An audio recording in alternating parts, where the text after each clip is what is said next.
What is going on, child? It's your most favorite diabetic YouTuber in the whole entire world, back with another video. Not the data actual for y'all, but of course this one's a little bit different. Now this one's only a little bit different because there's this clip going around where this woman basically explains how she walked in on her mom having a choo-choo with 6 men.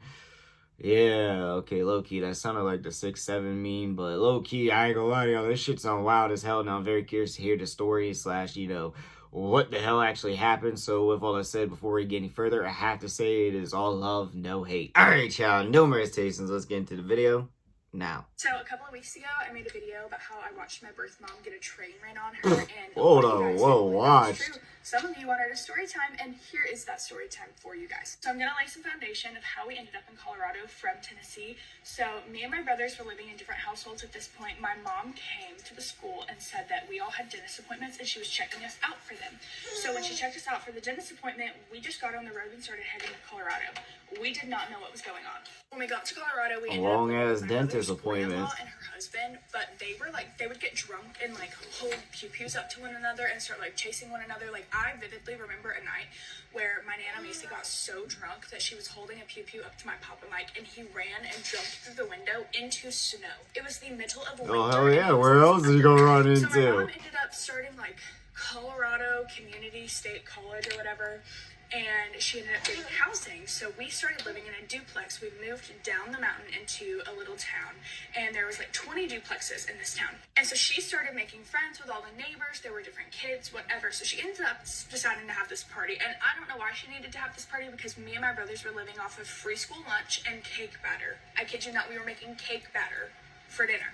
So she has this party, whatnot, and then like, I don't know how to explain it, but like her door was right here and my brother's door was right here. So that was the kids' room, was my brother's door. They put multiple TVs in there, turned the volume all the way up so no one could hear anything. I was in my mom's room watching Twilight, and I started to hear stuff going on, and so there's no Twilight sounds. My mom's room to go to the kids' room, and the bathroom was also, so my mom's room, bathroom, brother's room, hallway, okay? So the bathroom was also right here.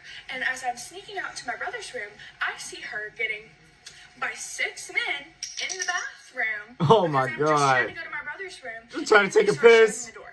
Okay, that is not all of the story, but this is already getting long. If you want more of the story, I will totally tell that. Yeah, we ended up getting flown back out to Tennessee by DCS. Okay, here's part 2. Wow. My mom get a train ran on her. I'm also going to clear a few things up. I was in 1st grade when she basically kidnapped us to go to Colorado. So when I watched this, I was in 2nd grade. Oh, it's a dentist appointment. What are you talking about? I am now 22 years old. I no longer talk to her. She's in and out of jail. I was adopted at 15 out of foster care. So all of my horror stories aren't like, they're not going to go anywhere. Like, it's fine. I can talk about it, okay? So like I said, I was watching Twilight. I started to hear noise, and I was trying to sneak out to go to the kids' room that was set up for everyone. So my mom's bedroom was right next to the bathroom, and the kids' room was across the hallway. So I'm sneaking out, and I turn my head because I heard commotion, and I see the door slightly ajar. I would say a little more close than that, but not too much, because I saw most of the people that were in there. Our bathroom wasn't super small, but it wasn't fucking huge, okay? So I see my mom bent over the counter, getting it. I see people Mommy, no. doing things that I shouldn't be seeing. So I go into my brother's room. I'm like, what the is going on in there? They're playing Bedrock, that I can make your bed right. They're playing that in the kids' room so freaking loud that you could barely hear anything that was going on, and I was watching Twilight, okay? So I go in there, I talk to my brothers, whatnot, and then I decide that I'm not doing this, because my mom had a habit of putting us in situations where we had to watch stuff happen that we shouldn't have to watch happen, or hear stuff, or be around stuff that we shouldn't have to be around. Like, all of my siblings and I were born with some sort of amphetamine in our system, if you catch my drift. So my mom's not a great person. Do I forgive her? Yes. Do I have love for her? Yes. Is it the same kind of love I would have for her if she would have taken care of me? No. So after I muster up the courage to go out there, they're no longer in the bedroom. And it's my mom and this one other guy named Blue. And so I go out there and I see her on the couch getting it. And I just started losing my shit. I was like, make him go home now. Why did you lock all of us in a room? Like, I don't know if I was saving her life or if I was saving our lives and saving us, because she drove the guy home.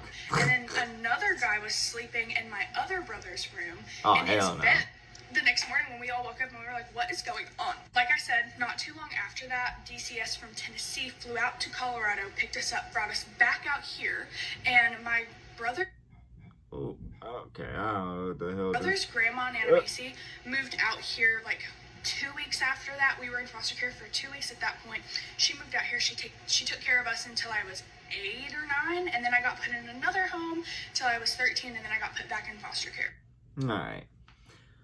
Yeah, I ain't gonna lie, that shit wild as hell. You know, fuck that. I mean, if I don't have kids, obviously, but low key, like if I had a kid, like you know, obviously with your partner or whatever, you want to figure out how you're gonna spend some time together. So I'm thinking, like, yeah, like you lock them in there with the TV, but then I'm thinking, low key, you having a whole ass fucking hub party, you know, like, first of all, get a babysitter, take him somewhere else, but then at the same time, she would allegedly kidnapped him all the way to Colorado, which is a whole nother fucked up thing, okay, let's just go there, but, yeah, this is wild as hell, I ain't gonna lie, low-key, it's funny as hell, but, like, if you actually lived through it or something like that, it probably definitely would be traumatic and not funny, but I mean, you might be able to laugh at it somewhat, but at the same time, yeah, that's sad. But it's a good thing that it seems like her life turned around after that point, or her and her siblings' life, allegedly. But yeah, the mom didn't give a shit. Mom was ready. She had bedrock on.